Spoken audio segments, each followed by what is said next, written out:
जय जिनेंद्र। मैं श्रीमती सविता सिंघाई, मेरा कोड नंबर 76 है। मैं बड़नगर की हूँ।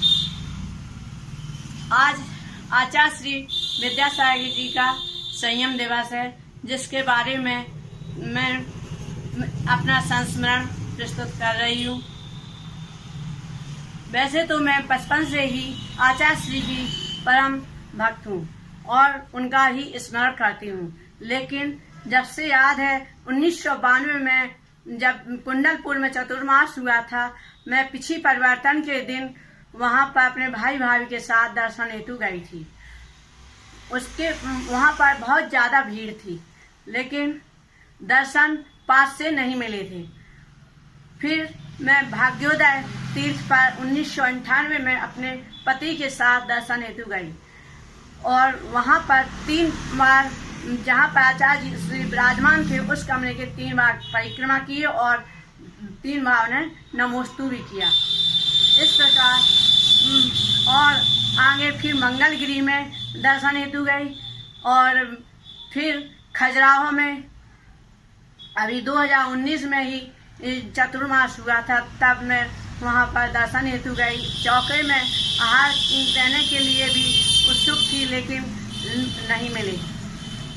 और आगे फिर देखा कि नेवावर में जब चतुर्मास हुआ था तो 23 जुलाई 2002 को मैं वहाँ दर्शन करने के लिए गई थी और बहुत ही भीड़ थी। उस समय बहुत ही गर्मी भी थी, सूखा अकाल पड़ा था और सभी आचार्य संघ के ऊपर बहुत ही ज़्यादा बीमारी हो रही थी, टाइफाइड फैला हुआ था।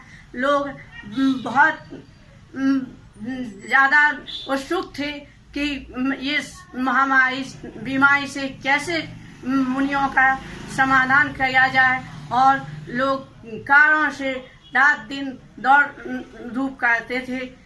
और मैं एक ही बार वहाँ पर दर्शन करने गई थी।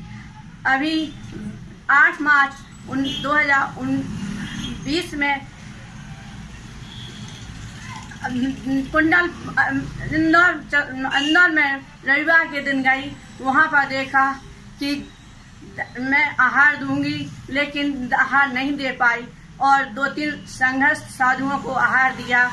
फिर दर्शन करने के लिए उनके कमरे के वहाँ जाने को हुई थी कि जीने से ही लोगों ने कहा कि नीचे जाओ और वहीं दर्शन हो जाएंगे। तो हम लोग जीने के पास खड़े रहे, फिर यहाँ वहाँ देखा, लेकिन दर्शन नहीं मिले। इतने में पता चला कि आचार्य श्री दूसरी तरफ से बाहर चले गए हैं और दौड़ते हुए पीछे गई तो कहीं शायद पांडाल में जा रहे हैं, लेकिन पांडाल में भी नहीं गए। फिर लोग आगे भागे और कहने लगे कि अभी सोच के जा रहे हैं। इतने में हम लोग मंदिर में बैठ गए। वहाँ अष्टांगा चल रही थी, इसलिए 28 पड़ी और फिर मंदिर के बाहर आई तो आचार्य श्री के पास से दर्शन हुए। और इस प्रकार दर्शन करके फिर टाइम ना होने के कारण मैं उस दिन का प्रवचन का लाभ नहीं ले पाई और वापस बड़नगर आ गई।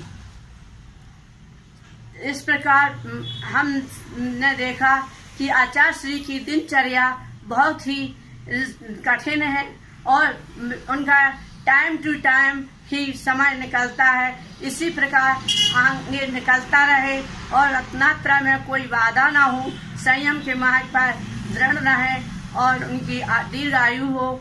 ऐसी भावना के साथ मैं एक मुक्तक सुनाकर अपनी बात पूरी करती हूँ।